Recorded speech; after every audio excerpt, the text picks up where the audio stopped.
Wilton Manors Black Town Hall demonstrates progressive doesn't mean non-discrimination. Last night, HotSpots presented a very special town hall called Race in Wilton Manors, a unifying roundtable town hall. The panel included survivors of racist attacks in the community, members of the transgender community, as well as business owners and city officials.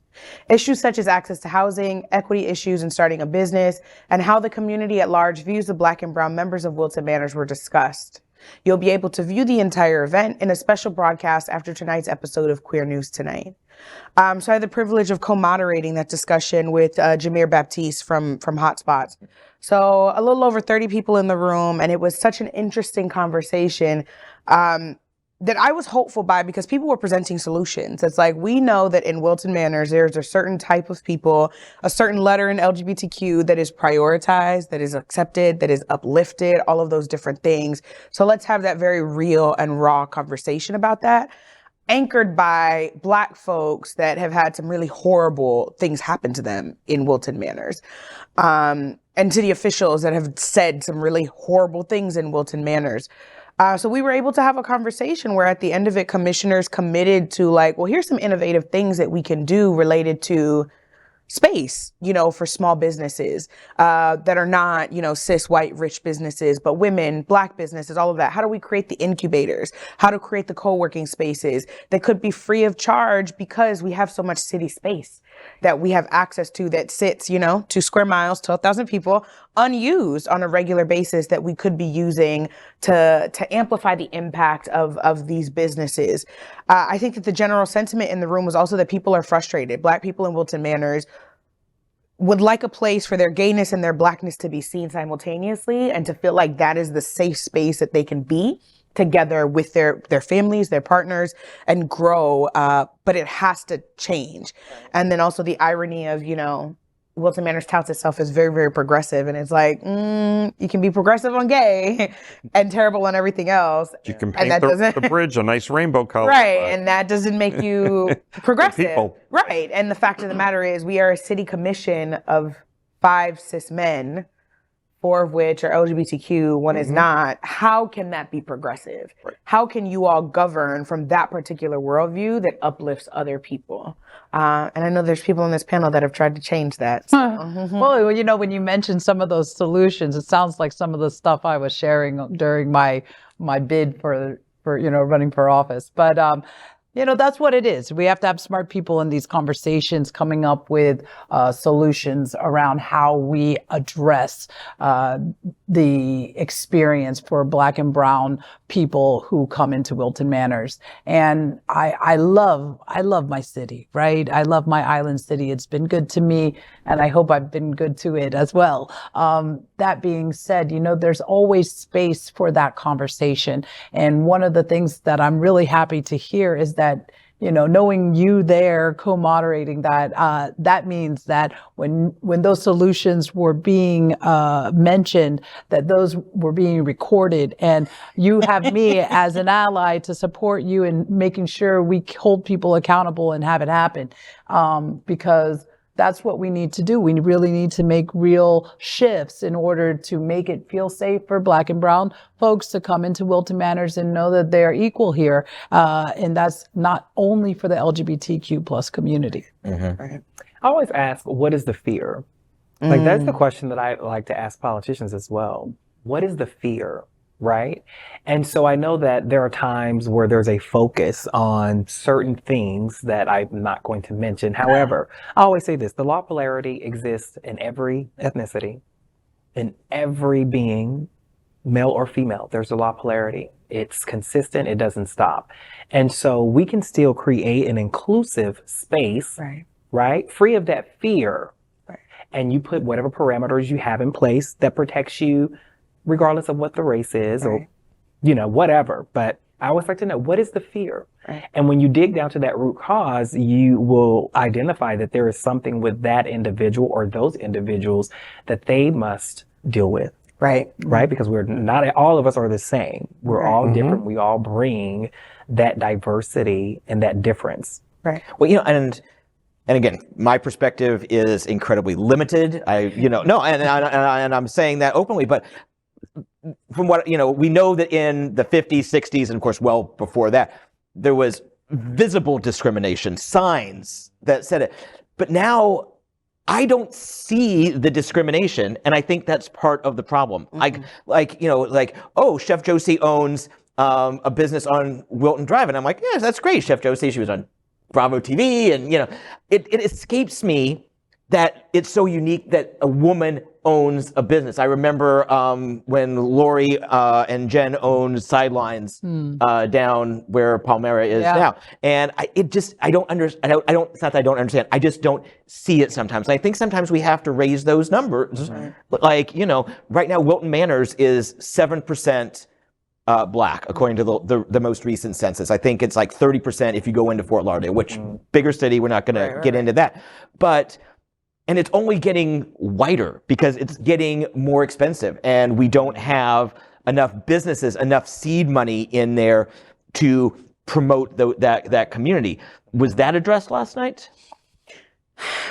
It was addressed that Elijah Manley at one point mentioned that Wilton Manors didn't used to be this white, that there's still a thriving Haitian population that's there, and there were more Haitian folks that have been pushed out, whether it's housing prices, feeling discomfort, like whatever, being pushed out of the city. So when we talk about like grant funding, like the city has to make it available. The city has to say that that's a priority. The city has to be innovative, and you're bringing in developers to do all this other stuff. How do we focus on this thing? Because if you bring in hotels, if you bring in bigger and taller buildings, who are they going to be filled with? More of the same. More, you're just going to keep perpetuating the problem if you don't deal with it at the root, like you said. And Nick Nack, I think that's an incredible point. Like, what is the fear? And I remember facilitating a conversation about race and racism, and a white woman said, I went to this training and I understand. And she's like, I think what's getting at me is that now I actually have to do something. Right? Like the more you know, I think that is the fear. That you are now responsible for the thing. So if you create that Black business in Wilton, or provide space for that Black or that woman-owned business in Wilton, you now have to make sure you see it through and make sure that business can thrive, make sure that business is everything that they had, that hurdles are removed for them to be able to thrive there in Wilton, because that is the point, right? Like that you're not plopping Black businesses and being like, good luck, have a nice day. Like, not on the bus. Right. The rent is due in 3 months, whatever. Whatever. Like, you have to then see it through. And you also have to be responsible for creating a culture around them that does not allow for discrimination. Because the stories that were shared is these Black folks being overtly called the N-word, right? Like in the past 2 years, in bars, right? By drunk and sober people. Like all of this that's happening there. And thankfully the bars moved to act, but something within Wilton has told these people that is okay. That this is a place where you could say something like that and still go home and be okay. And maybe you can come back. Right, you can come back and do it tomorrow also. So it's like, how progressive is that if something like that can happen here? I also gave the example, and Chef Josie will probably agree with me, is that, because it's not just about Blackness for me, it's also about womanhood in Wilton. Again, I'm represented by all men at almost every level of government where I live in Wilton. My congressperson, my county commissioner, like all men at every single level. I think now even my school board member, like all of that. And I said, where do women get clothes? Women are femme-presenting people, get clothes on the drive. Only thrift stores. There's plenty of men's underwear and swimsuits and all of that just keep popping up. They just keep copy-pasting each other. But if you think about where we are able to get clothes, if that's what we desire, it's a thrift store. There's not any other business that has specifically tailored women's clothing. So what does that mean in a city like Wilton Manors that espouses themselves as a place where everybody can be? There's also a difference to put that on a headline and say, we welcome everybody, versus actually creating the space that those people can come. And I think, like you're saying, economics plays a big role. I mean, where Georgie's Alibi is, that was not a white business owned, when he took over that space, a lot of those businesses were either minority owned or closed. And he came in and all the white folks followed behind it with money and redeveloped that area. And I have lots of friends that have bought houses in Wilton Manors that were minority owned, and they weren't the wealthiest or nicest house on the block, but it was someone's home.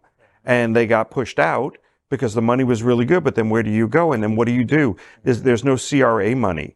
to even Correct. for just anybody. Like that's just been an argument. Like why aren't we putting in money for those, whether it's especially a minority-owned business, to be able to come into our city and rents are only doing nothing but going up on, and we're getting less and less space for retail. Because as we redevelop and we build new, you buy out the Eagle Shopping Center and you put in a hotel allegedly at some point, or right across from our restaurant where there's going to be a hotel going up, where there used to be a funeral parlor. Who's going to fill that? You know, we all know how it's going to get marketed, you know, and who's going to be visiting. Yeah, well, that funeral parlor was just dead space to begin with. But Yeah, no, but people just lying around. Come on, Chef Josie.